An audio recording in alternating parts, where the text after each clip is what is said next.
गुरु भगवान के प्रेम के अनंत अनंत शुक्राने हैं। दूसरे अध्याय के 63, 64, 65, 66 श्लोक ये हमारे चल रहे हैं। तो 63 में भगवान ने कहा कि जब भी मनुष्य कोई किसी भी विकार या विषय में जाता है, काम क्रोध लोभ मोह अहंकार ये 5 विकार हैं, तो अत्यंत मूढ़ भाव उत्पन्न हो जाता है, बेवकूफ सा हो जाता है, स्मृति में भ्रम हो जाता है, उसको ठीक से याद नहीं रहता ज्ञान क्या है अज्ञान क्या है, क्या करना चाहिए क्या नहीं करना चाहिए। स्मृति में भ्रम हो जाने से बुद्धि अर्थात ज्ञान शक्ति का नाश हो जाता है, ज्ञान नहीं याद रहता उसको। देखिए, मन में कोई तीव्र कामना आ जाए, कभी आपने महसूस किया हो, नहीं तो करके देखिएगा। मान लीजिए आपको चाय बहुत अच्छी लगती है, अभी आपने पी नहीं है और मैं आपसे कह रहा हूं आज आप चाय मत पीजिएगा, ऐसी बाय द वे कह रहा हूं। अगर मन में तीव्र कामना है तो आप चाय जरूर पिएंगे बना के।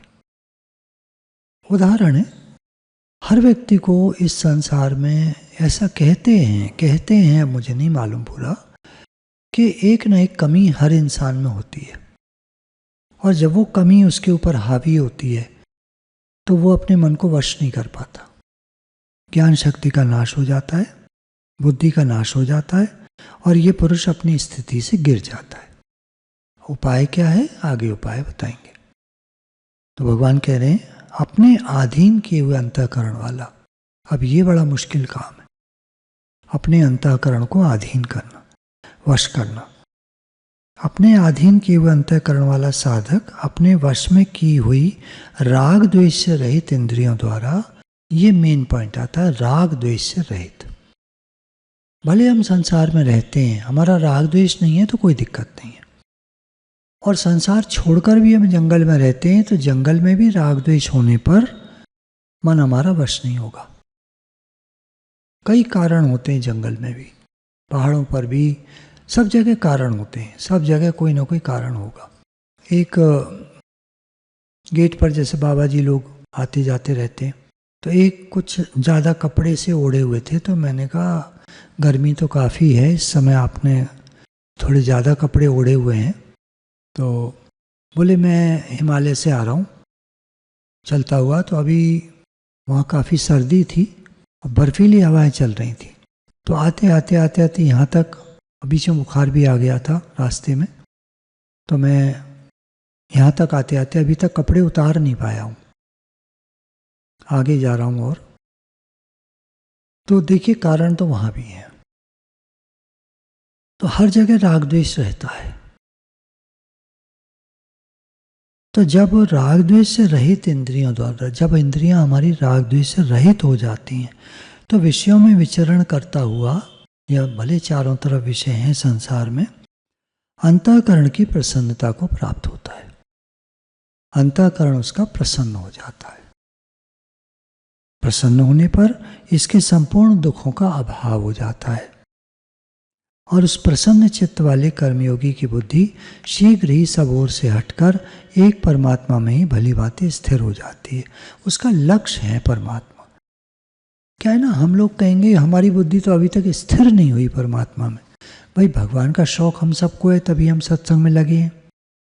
लेकिन अगर पूछा जाए कि हमारी बुद्धि स्थिर हो गई परमात्मा में, दुनिया में कहीं नहीं जाती, दुनिया में कुछ नहीं चाहिए, ये बात तो अभी स्थिर क्यों नहीं हुई? क्योंकि अंतःकरण की प्रसन्नता नहीं प्राप्त हुई। मेरा लक्ष्य महान है, सबसे बड़ा है, और मैं अपने लक्ष्य की ओर बढ़ रहा हूं, और बस यही मेरा लक्ष्य है। ये निश्चयात्मिका बुद्धि कहते हैं इसको। और इसके कारण सब दुखों का अभाव हो जाता है, कोई दुख नहीं रहता उसको, न कहीं राग द्वेष है, न कुछ चाहिए, प्रसन्न है, भगवान के रास्ते पर चल रहा है, या रास्ते पर काफी आगे निकल गया है, या भगवान मिलने ही वाले हैं या मिल गए हैं। तो उस कर्मयोगी की बुद्धि सब ओर से हटकर एक परमात्मा में भली भांति स्थिर हो जाती है। व्याख्या में कह रहे हैं चित्त की प्रसन्नता प्राप्त होने पर संपूर्ण दुखों का नाश हो जाता है, अर्थात कोई भी दुख नहीं रहता। कारण कि राग होने से ही चित्त में दुख या खिन्नता होती है। अब कहीं हमारा राग है, एक आम बात है, संसार में देखते हैं स्त्री पुरुष का राग होता है। अब जब स्त्री बात नहीं मानती तो पुरुष को खिन्नता होती है, दुख होता है। दुख से ज़्यादा खिन्नता होती है। खिन्नता एक चिड़चिड़ाहट। खिन्नता होते ही कामना पैदा हो जाती है, मेरे मन से चले, मेरे हिसाब से चले। और कामना से ही सब दुख पैदा होते हैं और वो व्यक्ति दुखी हो जाता है। एक जनरल बात है, ज़्यादातर पुरुष लोग अपनी पत्नी से दुखी रहते हैं क्योंकि वही चाहते हैं वो उनके हिसाब से चले और वो चलती नहीं है। पत्नियां भी, स्त्री भी पति से दुखी रहती हैं क्योंकि वो चाहती हैं वो उनके हिसाब से चले, वो चलते नहीं हैं। तो खिन्नता होते ही कामना पैदा हो जाती है और कामना से ही सब दुख पैदा होते हैं। परंतु जब राग मिट जाता है, राग अटैचमेंट मिट जाता है, घर में रहो, प्रेम से रहो, सेवा करो, सब रहें घर में, ये राग दुख का कारण है। और राग का कारण है हमारा मन। हमने मन को ज़्यादा अटैच कर लिया वस्तु में, व्यक्ति में, घटना में, परिस्थिति में, पदार्थ में, पैसे में, मान सम्मान में, चीज़ों में, घर में, गाड़ी में, व्यापार में, नौकरी में, जहाँ भी अपने मन को अटैच कर लिया ज़्यादा। घर के लोगों में, बच्चों में, तो खिन्नता पैदा होगी। क्यों चिड़चिड़े से रहते हैं लोग घरों में? कामनाएं हैं, मेरे हिसाब से हो। कामना से ही सब दुख पैदा होते हैं। मेरे मन की हो, इसमें सारे दुख भरे हैं। परंतु जब राग मिट जाता है, जो बहुत मुश्किल काम है, कह रहे हैं, जब राग मिट जाता है तब चित्त में प्रसन्नता होती है। हमसे कहा जाए कि तुम प्रसन्न रहा करो। कुछ लोग तो होते हैं जो प्रसन्न रहते हैं, अधिकतर लोग चिड़चिड़े मिलेंगे आपको। तो उनसे कहा जाए प्रसन्न रहा करो तो बहुत मुश्किल होता है उनके लिए। प्रसन्नता से संपूर्ण दुख मिट जाते हैं। जब हम प्रसन्न रहने लगते हैं अंदर से कि दुनिया से मुझे कुछ नहीं चाहिए, मुझे केवल भगवान, मेरे तो गिरधर गोपाल, दूसरों न कोई। हे नाथ मैं आपका हूँ, आप मेरे। हे नाथ मैं आपको भूलूं नहीं। जितने भी दुख हैं वे सब के सब प्रकृति और प्रकृति के कार्य, शरीर, संसार के संबंध से ही होते हैं। मैं शरीर हूँ, संसार है, मेरा संबंध शरीर से क्या, मैं ही शरीर हूँ और ये संसार में ये मेरा, तो संबंध बना लिए। गुरुवाणी में आता है कि अगर तुम्हारा संसार में किसी से भी संबंध है तो परमात्मा से संबंध नहीं हो पाएगा तुम्हारा। फिर हम कहते हैं ना, हे नाथ मैं आपका हूँ, आप मेरे, पर कह रहे हो, पर संबंध तुम्हारा संसार में ही बना हुआ है, किसी एक से भी बना हुआ है, तो परमात्मा से नहीं हो पाएगा। तभी तो मीरा बाई ने कहा, मेरे तो गिरधर गोपाल, दूसरों न कोई, और कोई नहीं है मेरे जीवन में, सिर्फ भगवान। हम लोग कई को रखते हैं अपने मन में। अब जहाँ कई हैं वहाँ तो फिर बात ही कुछ और है। भगवान से कैसे प्रेम होगा? एक बार की बात याद आ रही है, घर वालों ने, एक आती थी सत्संग में माता जी, तो उनसे कह दिया निकल जाओ यहाँ से। तो वो आई और यहाँ पर कहने लगी कि मैं क्या करूं, ना तो मैं घर वालों की रही ना मैं भगवान की रही। तो हमने कहा क्यों घर वालों की? तो बोले ऐसे करके उन्होंने कह दिया कि निकल जाओ यहाँ से, जाओ यहाँ से। अब कहाँ जाऊं? तो हमने कहा भगवान के हो जाओ। भगवान के क्यों नहीं रहे? बोले उनमें मन नहीं लगता मेरा। अब भगवान में मन नहीं लगेगा तो किस में मन लगेगा? किसी घर वाले में मन लगेगा, किसी में मन लगेगा। इसीलिए जो गोपाल जी रखते हैं लोग घरों में, क्यों रखते हैं? कम से कम उनसे अपने मन की बात तो कर लेते हैं लोग, नहीं तो कोई है ही नहीं मन की बात करने वाला। दुनिया में कर नहीं सकते अपने अंदर की मन की बात। अंदर की जो बातें होती हैं कुछ प्राइवेट होती हैं, वो किससे कहेगा आदमी? तो घुट जाता है। न मैं घर वालों का रहा, न मैं भगवान का रहा। भगवान जी की कृपा से 2012 में भक्ति आई हम सबके जीवन में, तो सब लोगों ने गोपाल जी रख लिए घर में। अब मन की बात अपनी उनसे कर लेते हैं। तो सुख की लिप्सा से खिन्नता होती है, सुख की चाहना से मेरे मन की हो, मेरे हिसाब से चले, मुझे सुख मिले, ये मेरे हैं, ऐसे करके जो एक भावना होती है लोगों में, ये चीज़ मेरी है, ये मेरे हैं, मेरा बच्चा, मेरे पति, ऐसे करके जो भावना होती है उससे खिन्नता होती है। परंतु जब अंतःकरण प्रसन्न हो जाता है, मेरे तो गिरधर गोपाल, दूसरों न कोई, मेरे तो भगवान है, भगवान हमको एनर्जी दे रहे हैं और हम उस एनर्जी को संसार में लगा रहे हैं। कितनी एनर्जी वेस्ट कर रहे हैं। खिन्नता अगर मिट जाए, कहेंगे सीधा मेरापन अगर मिट जाए दुनिया से, तो सुख की लिप्सा नहीं रहती, फिर सुख नहीं चाहिए होता, मुझे सुख मिले ये नहीं रहता फिर। और सुख की लिप्सा न रहने से शरीर संसार के साथ संबंध नहीं रहता। मैं शरीर हूँ, ये संसार मेरा है, मेरापन न तो शरीर से रहता है न संसार से रहता, भगवान से हो जाता है। हमारे गुरुजी ने शुरू से ये बताया, तुम शरीर नहीं हो, तुम आत्मा हो। तो शरीर से मत चिपको, संसार से मत चिपको, तुम भगवान से चिपको, जहाँ से तुम आए हो, जहाँ तुम्हें जाना है। तो सुख की लिप्सा न रहने से शरीर संसार के साथ संबंध नहीं रहता, और संबंध न रहने से संपूर्ण दुखों का अभाव हो जाता है। तात्पर्य है कि प्रसन्नता से दो बातें होती हैं, संसार से संबंध विच्छेद और परमात्मा में बुद्धि की स्थिरता। यहाँ भगवान ने यही कहा था श्लोक में, अंतःकरण की प्रसन्नता होने पर इसके संपूर्ण दुखों का अभाव हो जाता है, और उस प्रसन्न चित्त वाले कर्मयोगी की बुद्धि शीघ्र ही सब ओर से हटकर एक परमात्मा में ही भली भांति स्थिर हो जाती है। मेरे तो गिरधर गोपाल दूसरों न कोई। संसार से संबंध विच्छेद और परमात्मा में बुद्धि की स्थिरता, तो उसकी बुद्धि संसार में निश्चल और परमात्मा में अचल हो जाती है। संसार में जाती नहीं, चलती नहीं, परमात्मा में अचल हो जाती है। हमारी बुद्धि संसार में ही भागती है सारे टाइम। एक तो हमने फैलावा बहुत कर रखा है, कितनी चीज़ों में फैलावा कर रखा है, सबका अपना अपना है, क्या कहना, ये वो ये सबको मालूम है, सबने फैलाव कर रखा है। भगवान में मन लगाते हैं, ऐसा नहीं लगाते, सब करते हैं, जो सत्संग में बात चलती है सब करते हैं, लेकिन फिर भी मन संसार में ही पड़ा हुआ है। बातों से पता चल जाता है ना, लगाव उधर ही है। तो हमारा मन कब लगेगा भगवान में, बातें वही करेंगे। तभी दादा भगवान ने एक दिन कहा, करतूत पशु के मानस जात लोग पचार करे दिन रात। करतूत तो जानवरों जैसे हैं, मतलब दूसरा देखता है, कुत्ता भौंकता है, दूसरा पड़ा है मन में।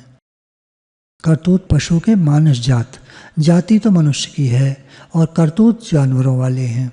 लोग पचार करे दिन रात, लोग पचार गॉसिप करता है, दिन रात बातें करता है इधर की उधर की। एक बात बड़ी अजीब सी है, देखते हैं सत्संग में लोग आते हैं, सत्संग होता है, सुनते हैं, लेकिन जब पर्सनली मिलने आगे आते हैं गुरुजी के पास, देखा, बहुत देखा, जगह जगह बहुत सारे गुरु देखे हैं मैंने, बहुत गया हूँ इधर उधर, देखा है, तो हर एक कोई संसारी बात करता है।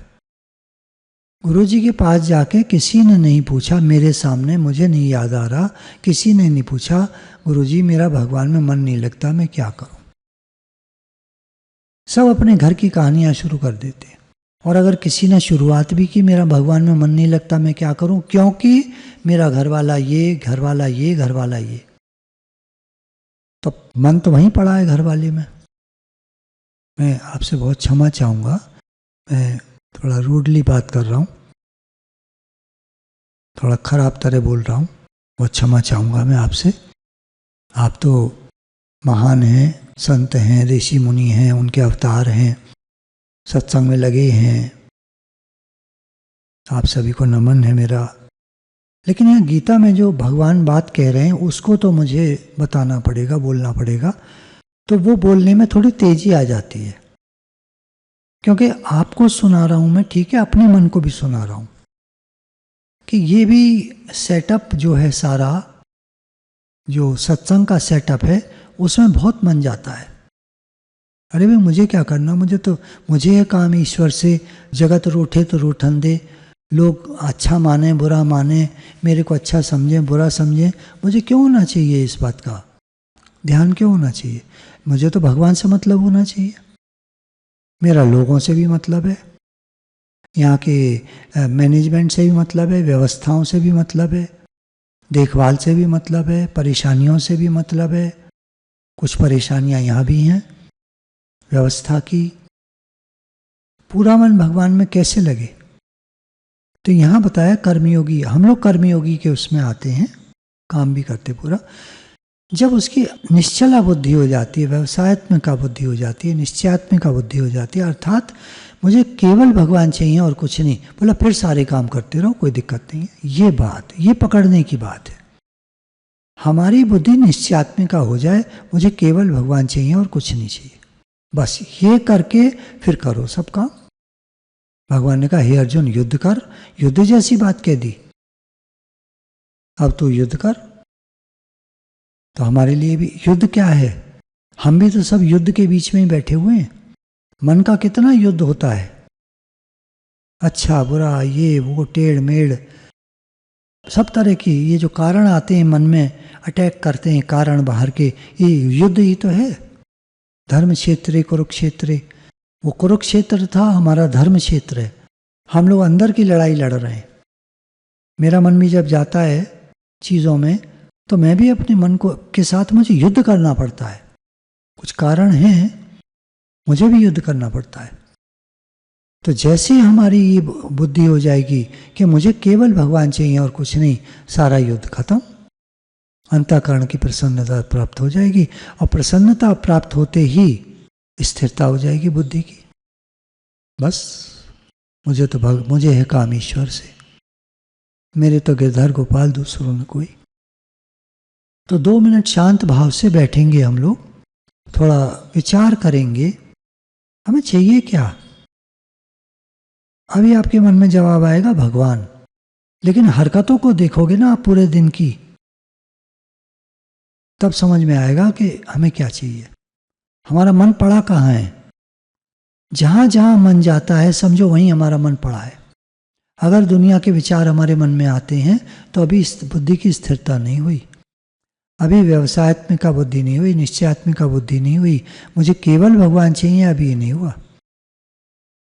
क्योंकि जिसको केवल भगवान चाहिए वो तो ठीक है, काम आएगा करेगा, उसमें दिमाग क्या लगाना है, चिंतन क्या करना है उस बात का, बार बार जो मन में चिंतन आता है, ये क्या करना है, ये क्या मतलब है?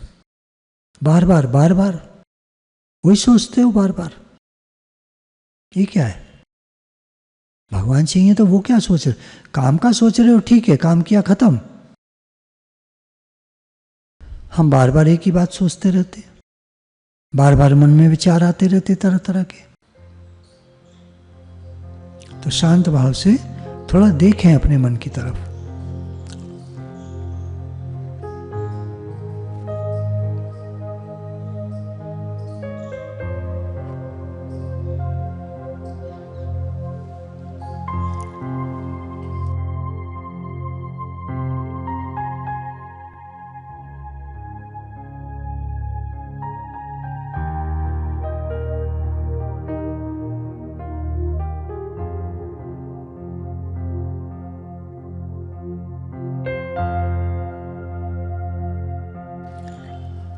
समझ में तब आता है जब थोड़ा आंखें बंद करके शांत भाव से बैठो, तो समझ में आता है कि हमारा मन कहाँ कहाँ जाता है, मन में क्या क्या बातें आ रही होती हैं। देखिए, अगर आप ऑब्जर्वर हैं तो समझ पाएंगे, अगर आप मन से मिल जा रहे हैं तो कुछ नहीं समझ में आएगा। आप कहेंगे मुझे तो कोई विचार आते ही नहीं है, क्योंकि जो विचारों से मिला हुआ होगा उसको पता नहीं चलेगा कि उसको विचार आते हैं। जो अलगाव कर रहा होगा, अपने आप को अपने मन से अलग कर रहा होगा जो व्यक्ति, वो देख पाएगा कि उसको कितने सारे विचार आते हैं। सपना आता है रात को, आपको देखिए, इससे समझ लीजिए, रात को सपने आते हैं आपको, कोई सपने एक दो जो घबराहट के, डर के, परेशानी के, वो याद रह जाते हैं। तो आप देख पा रहे हैं कि आपके मन में कोई विचार आया, सपना आया। इसी तरह दिन में वो देखता है, जब भी कोई विचार आता है तो उसे पता होता है उसके मन में क्या विचार आया। साधक जो होता है वो अपने मन को देख पाता है, वो कहता है अपने मन से, ये विचार क्यों ला रहा है तू, मुझे नहीं करना है ये विचार, ये क्यों ला रहा है तू विचार। क्योंकि दुनिया के विचार करने से कमजोरी आती है, मानसिक कमजोरी आती है, ताकत नहीं रहती, मानसिक वीक पड़ जाता है आदमी मानसिक तौर पे। तो कंट्रोल नहीं कर पाता अपने माइंड को। अनकंट्रोल्ड माइंड तो फिर कहाँ ले जाएगा। मन हमारा वश नहीं है, तो यही तो भगवान यहाँ पर कह रहे हैं कि जिनका मन वश नहीं है वो दुखी हो जाते हैं। न जीते हुए मन और इंद्रियों वाले पुरुष के मन में निश्चयात्मिका बुद्धि नहीं होती। जिनका मन जीता हुआ नहीं है, इंद्रियां जीती हुई नहीं है, उनकी निश्चयात्मिका बुद्धि नहीं होती, और उस अयुक्त मनुष्य के अंतःकरण में भावना भी नहीं होती। भावना तथा भावनाहीन मनुष्य को शांति नहीं मिलती। भावना क्या? भगवान के प्रति भाव, मेरे तो गिरधर गोपाल, उसको फिर शांति नहीं मिलती। अगर ये भावना नहीं है कि मेरे तो केवल भगवान है, उसको शांति नहीं मिलेगी। और शांति रहित तो मनुष्य को सुख कैसे मिल सकता है? जिसको शांति थी, उसको कैसी भी परिस्थिति आए, कुछ भी हो, उसकी परमात्मा में अचल बुद्धि रहती है। और जब मन का और इंद्रियों का संयम नहीं है, कामनाएं हैं मन में, एक भी कामना है, एक भी, बहुत सारी कामनाएं हमारी खत्म हो गई, बस ये वाली रह गई है, वो एक ही कामना बुद्धि की स्थिरता को नहीं रहने देगी। हमारी बुद्धि स्थिर नहीं रह पाएगी।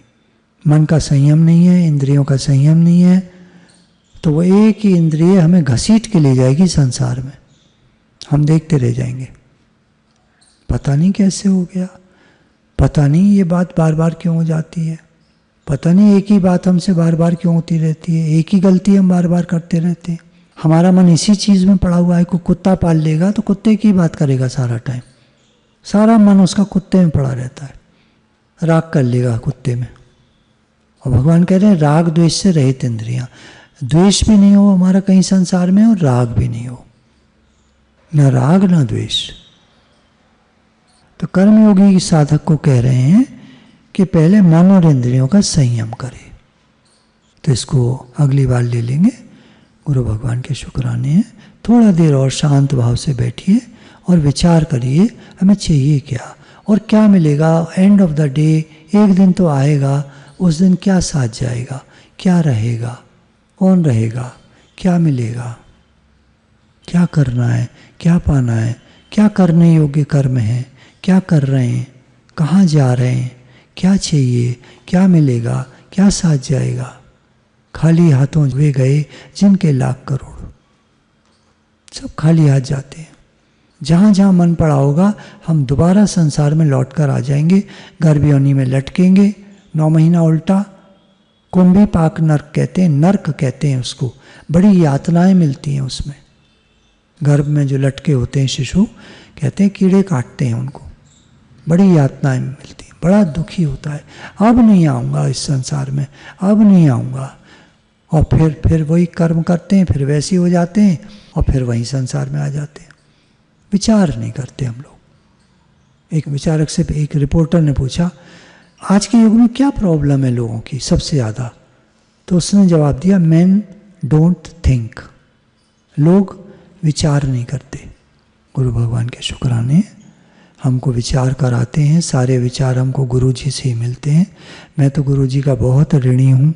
मेरे गुरुजन दादा भगवान, गीता भगवान, अम्मा जी और भी जिनसे मुझे ज्ञान प्राप्त हुआ, दादाजी हुए या प्रमला जी हुए या और कई सारे नारायणी भगवान हैं और शांता माता हैं, तुलसी माता हैं, बहुत सारे हमारे गुरुजन दादा भगवान के बहुत सारे अनुयायी, सब लोग सब हेल्पिंग एटीट्यूड के रहे हमेशा। सब ने बहुत बहुत सहायता की। मैं उन सब का आभार प्रकट करता हूँ। सबका मुझे बहुत ज़्यादा धन्यवाद करना है कि सबकी कृपा से आज जितना भी समझ है वो सब उन्हीं की दी हुई है। मेरी अपनी कोई समझ नहीं है, मैं तो बिल्कुल ज़ीरो। सारी कृपा गुरु की होती है, सारे शुक्राने गुरु के होते हैं। उन्हीं से ज्ञान मिलता है, उन्हीं से समझ मिलती है, उन्हीं की सारी कृपा होती है। तो सारे संत, महात्मा, ऋषि, मुनि, साधु, त्यागी, वैरागी, विरक्त महात्मा, सब ज्ञानी महात्मा, महापुरुष, सबके शुक्राने, गुरुजनों के शुक्राने जिनसे हमें ज्ञान मिला, सबके बहुत बहुत अनंत अनंत शुक्राने। सारे मास्टर्स जो यहाँ रहते हैं, हिमालयास पे रहते हैं, उन सारे मास्टर्स के अनंत अनंत शुक्राने।